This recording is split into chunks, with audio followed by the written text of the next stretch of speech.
I see that we have very helpful audience members who are pointing out where there are open seats. So please come on in, find a seat. We'll wait a few moments until everyone gets settled before we begin.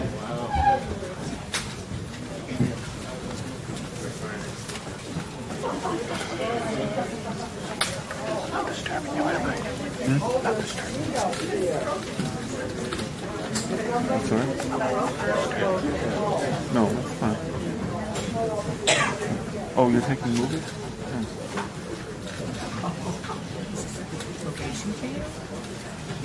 Like a flower. How long will that shoot? An hour?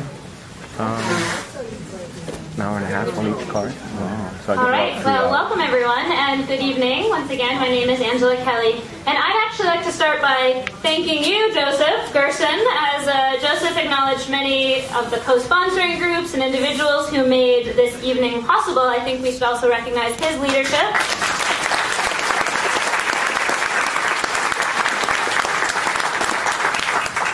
His vision, as you know, we did start talking about this almost a year ago now, wondering what this new moment would be, but he had this vision that we must come together at this pivotal time as we confront both new possibilities and worsening crises before us.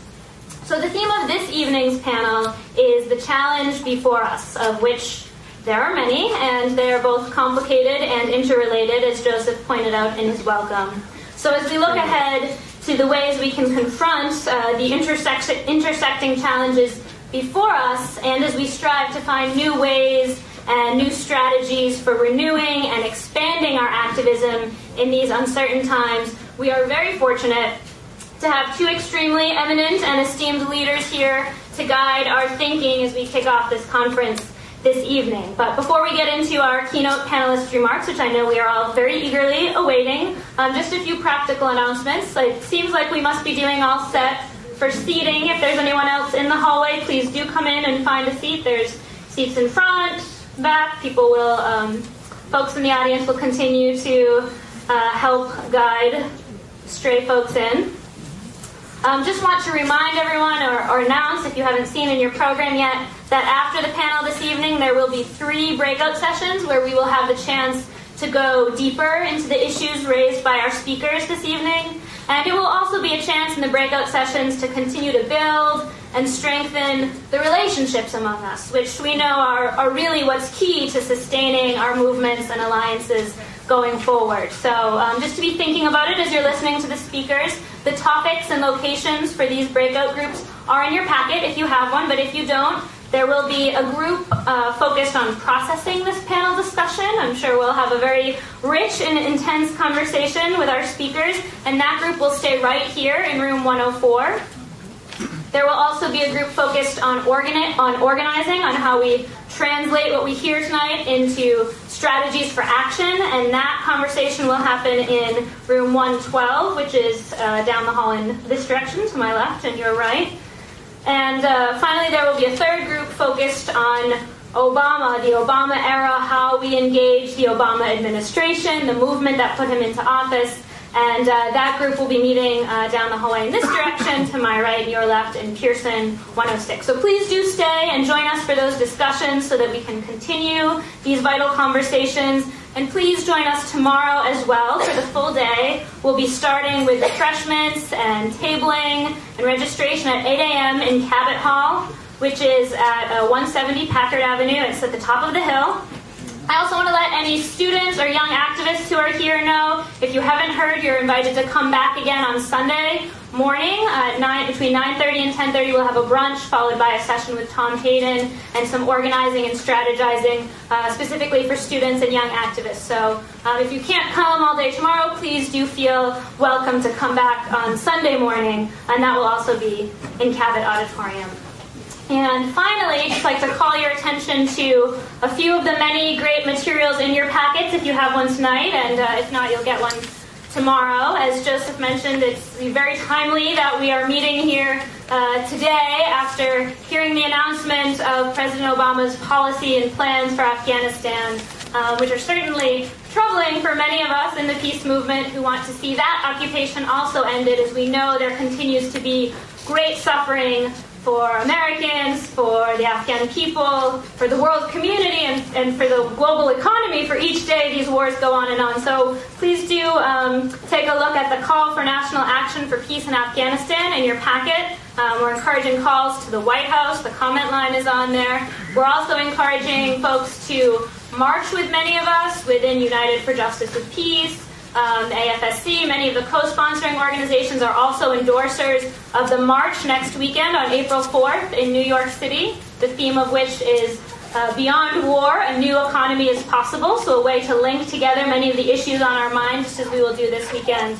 And there's also a call for local actions for peace in Afghanistan, April 6th and 9th. And I know some folks in the room are already working on setting up lobby visits and events locally, so please do check that out. And there is also a flyer with more information on the rally next Saturday and how you can get tickets for that. So as we said, we're going to have rich conversations tonight, but we want to move forward, taking action. So these are a few concrete ways you can do that in the coming days. So now we can turn our attention to what I'm sure you've all been waiting for, the remarks by our very special guests, Noam Chomsky and Bill Fletcher Jr., both of whom have contributed so much to our movements over the years. Each panelist will have a little over half an hour to share his thoughts on the challenges before us, and then we should have some time for Q&A and discussion. So first, it is my great honor to introduce Professor Noam Chomsky. Though he probably doesn't need much of an introduction in this crowd, he certainly deserves one. Professor Chomsky is a longtime intellectual leader, speaker, author, and activist whose work has been vital to many social and political movements over the last several decades. He is Professor Emeritus of Linguistics at MIT and the author of numerous best-selling political works. His latest books are Failed States, The Abuse of Power and the Assault on Democracy, and What We Say Goes. And a book about him, The Essential Chomsky, edited by Anthony Arnove, is a new collection of his writings from the 1950s to the present, and that was just published last year. So we welcome and thank you, Professor Chomsky.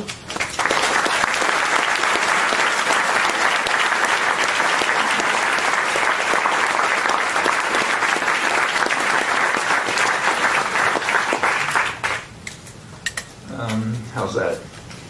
Okay. Well, the overall title for the conference is so broad that I was quite puzzled about how to get started, but as usual, the morning papers had a fit.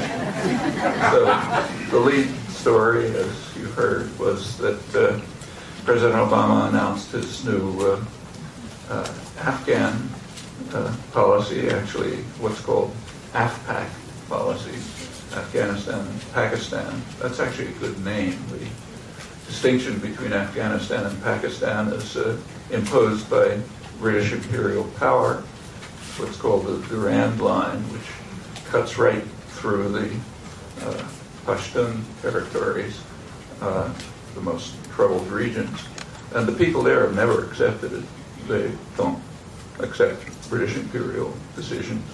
The Afghan government, as long as it was functioning up through the 70s, never accepted it. So we'll call it AFPAC, like Obama. The new policy, as you know, is to, the new announcement is to send 4,000 additional troops in addition to the 17,000 already determined to be sent there. There was a little item, if you searched, from the Pakistani foreign minister saying, please don't bomb anymore, but that's not very interesting. So there's also a decision to increase the